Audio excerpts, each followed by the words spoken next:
자, 106번 문제는 이제 우리가 성도착증에 대한 부분이 나왔습니다. 성에 대한 부분도 문제가 출제가 됐죠. 앞에 기출문제 공개된 걸 보면 성도착증의 유형에 관한 설명으로 옳게 연결된 것은입니다. 자, 기억은 마찰도착증이라 하는데 이 도착을 우리가 음란이라고도 해요. 그래서 마찰음란증이다 이렇게도 정리할 수 있습니다. 마찰음란증 이렇게 정리하시고요. 그 다음에 관음증, 그 다음에 성적 피학증, 그 다음에 소아애호증이 있습니다. 자, 하나씩 보죠, 여러분. 마찰도착증, 마찰음란증으로 제가 이론에서 말씀드렸는데요. 다른 사람이 옷을 벗고 있는 것을 몰래 훔쳐본다라고 했어요. 훔쳐봄, 볼관자를 써서 이거는 관음증이라고 하죠. 이거는 관음증이다 이렇게 말합니다. 자, 훔쳐봄으로써 성적 흥분을 느끼는 경우 우리가 관음증이다 이렇게 말해요. 기억 틀렸습니다.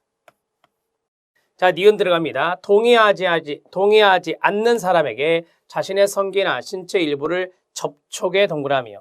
접촉하거나 문지르는 행위를 반복적으로 나타낸다. 이거를 우리가 마찰음란증이다 라고 하죠. 마찰음란증 또는 마찰도착증이라도 이야기하고요. 자, 니은도 탈락. 기억과 니은이 바뀌었네요. 자, 디귿 들어갑니다. 굴욕을 당하거나 당한다 그랬어요. 매질을 당하거나 묶이는 등 고통을 당하는 행위. 우리가 이제 당하는 행위를 피학증이라 합니다. 고통을 주면 가학증이라 하고요. 자, 중심으로 성적 흥분을 느끼거나 성적 행위를 반복하는 것. 이걸 성적 피학증이라고 합니다. 성적 피학증이라고 합니다.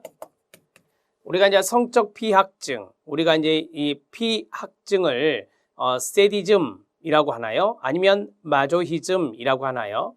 우리가 이제 성적 피학증과 연관성이 있는 것은 여러분들이 이제 해설에도 있지만 피학증은 마조히즘이라 하고요. 그 다음에 가학증을 우리가 바로 사디즘 이렇게 말합니다. 혹시 그러한 단어가 나올지 모르니까 피학증은 마조히즘이라고 하고요. 자, 피학증을 써드렸고 성적 가학증이 있습니다. 성적 가학증은 사디즘이다 이렇게 말합니다. 또는 세디즘이라고 하기도 하고요. 자, 이러한 단어도 여러분들이 좀 알아놓으시면 좋겠다라는 측면에서 써드립니다. 자, 가학증, 피학증, 디귿 맞습니다. 소아애호증입니다. 사춘기 이전에 소아를 대상으로 하여 성적 공상이나 성행위를 반복적으로 나타나는 행위, 소아애호증입니다. 자, 리을 맞습니다. 자, 106번에서 성도착증 유형의 설명이 옳게 연결된 것은 디귿과 리을이 옳다 이렇게 보시면 되겠죠. 그럼 여러분들 문제에서 4번에 보면 디귿과 리을이 나와 있습니까? 네, 나와 있습니다. 디귿과 리을 4번이 답이 됩니다. 자, 106번 문제 해결했고요. 107번 문제 들어가도록 하겠습니다. 자, 107번 문제는 성격장애 내용인데요. 자, 외모가 중요해. 나는 언제나 다른 사람의 주의를 끌어야 해. 감정이라고 하는 것은 즉각적으로 표현해야 해. 직접 표현해야 해. 라고 하는 인지도식을 가진 성격장애는 무엇일까요? 자, 외모라든지 다른 사람의 주의를 끈다든지 감정을 직접 표현하는 것을 우리가 연기라고 하거든요. 연기. 연극이요. 따라서 연기성 성격장애와 연관성이 있겠네요.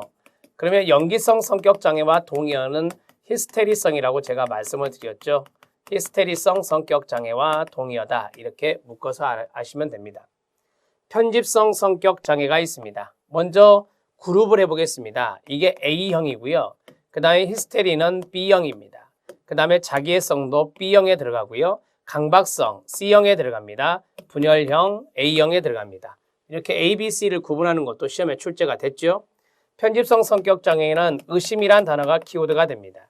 히스테리성은 여기서 나온 대로 자, 연기성 성격장애와 연관성이 있습니다. 자기애성 성격장애는 자신의 중요성에 대해서 너무 과장된 견해를 가지고 있는 겁니다. 앞에서 문제 한번 풀어봤었죠? 자, 그게 바로 자기애성 성격장애입니다. 자기도취라고 하죠. 자기도취적 성격이 있는 게 자기애성입니다. 강박성 성격장애는 완벽주의라든지 그 다음에 질서정연이라든지 이러한 것들이 나오면 강박성 성격장애다. 이렇게 정리할 수 있습니다. 분열형 성격장애, 우리 형은 괴짜다라고 했죠. 괴짜의 성격을 갖고 있는 게 바로 분열형 성격장애가 되겠습니다. 답은 2번 히스테리성 성격 장애가 답이 됩니다. 107번의 답은 2번입니다. 108번 문제 들어갑니다. 자, 108번 문제.